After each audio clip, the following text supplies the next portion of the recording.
Welcome to ABC 24 This Week. I'm Richard Ransom. We are here every Sunday at 9 a.m. and 11 p.m. to talk about the real story behind the big stories. Only this week, there's just one story. We are spending our entire 30 minutes this time talking about all the developments surrounding the death of the man we're going to show you here. 29-year-old Tyre Nichols pulled over on a traffic stop for reckless driving by Memphis police. Video showing him beaten so badly by 5 Memphis police officers that they've all been fired and are all charged with second-degree murder. The story raising all kinds of questions. Too many to talk about here, but we're going to try on what has been the worst of a series of tragic stories involving crime in this city and police response to it. Here to help with that is my panel today. ABC 24 News reporter Brad Broders is here. He's also a manager of content now. And we also have ABC 24 political analyst Otis Sanford. So I did a one-on-one interview. We record this on Fridays, Friday afternoons. Friday morning, I did a one-on-one interview with Chief Davis, Memphis Police Chief, and got some real insight on what's going on from her perspective. I want to show that first, let the folks soak it in, and then we'll react to it on the other side, all right? Okay. All right, very good.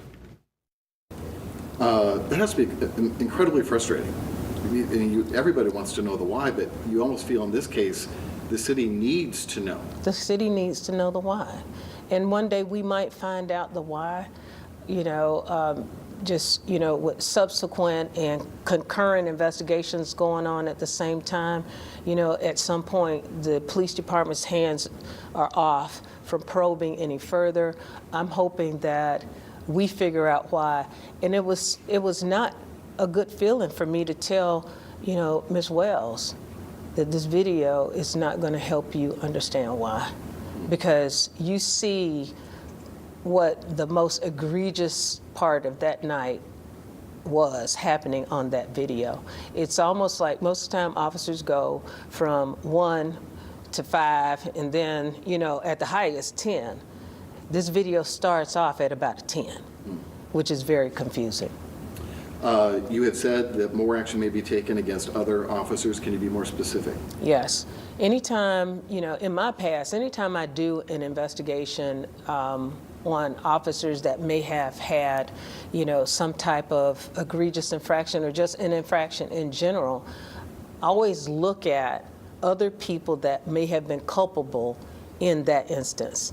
And right now we have, other individuals, of course, their policy violations aren't as egregious as these 5, but whether it's action or inaction, there's policy violations. There is oversight, supervision. There are several issues that raise concern for us. And as we probe administrative, not notifying who needed to be notified. This incident occurred at 8 o'clock. The previous night, I was notified at 4 o'clock in the morning.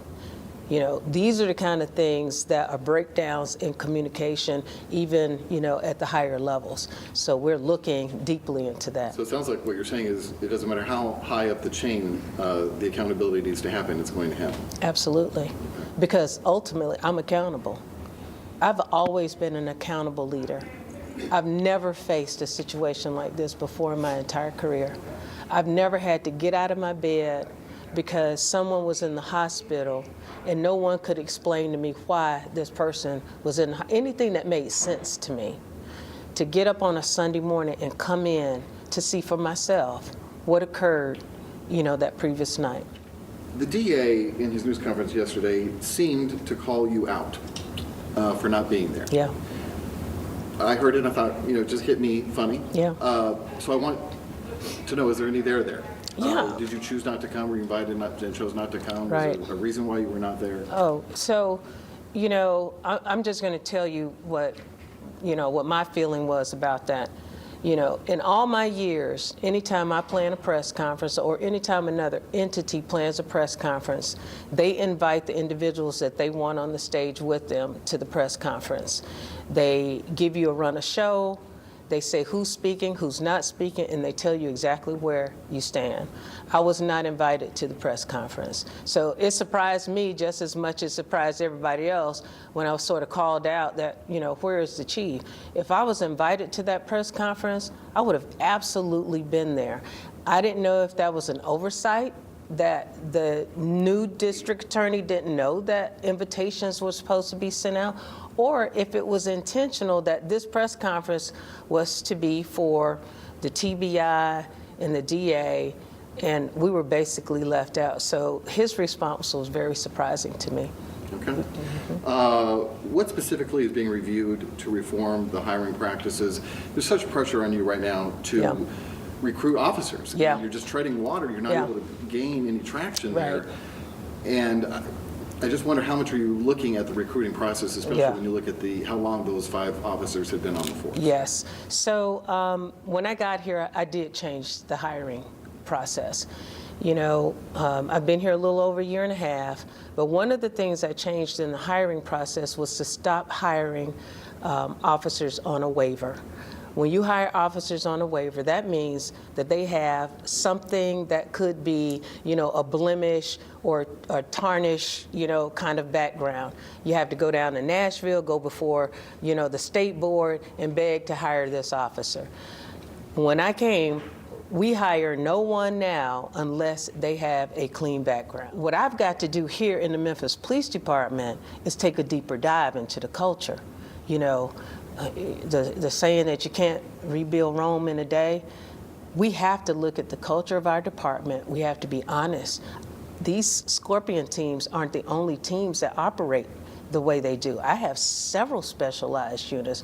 Police departments around the country operate with various types of task force and specialized units.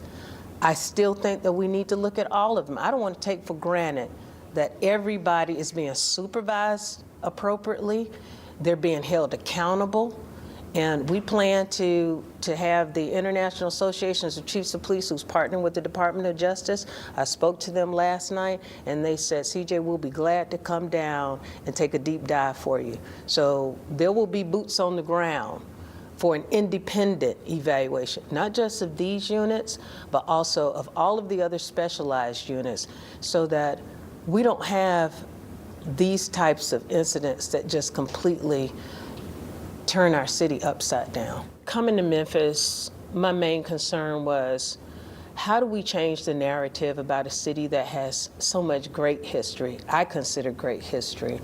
And, you know, the connection for me was with Atlanta, home of the Civil Rights Movement. I thought this was a great fit for me.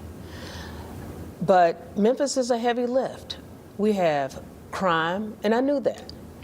But I also realized that we can't perform the work and do the job at the highest level and with excellence until we take a really good look inside antiquated practices, culture, lack of supervision, and all kinds of other issues that the administration has been working with me on, especially even add 125 new field level supervisors.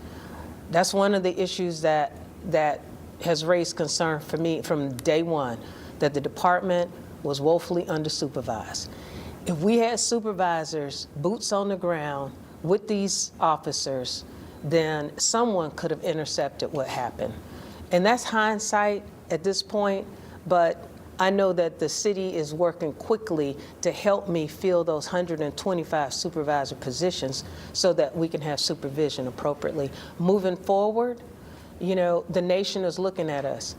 Chiefs around the country have applauded the Memphis Police Department. They feel like this incident sets a precedent. I would hate that somebody's life loss would have to be the reason that it sets a precedent, that we should deal with officers quickly, swiftly, and they should be treated like other people that commit crimes. That's why I don't apologize for what I did. And I've let my officers know. I did a video to the public, I did a video to them. And I told them, I will support you 100% when you do the right thing. But if you do not take care of our citizens, you do not have my support and you don't get to wear this uniform. That is much of the interview, and luckily on this program we can show you a lot. But she impressed it. You know what? I mean, she really did. We'll talk about it on the other side, right after this commercial break.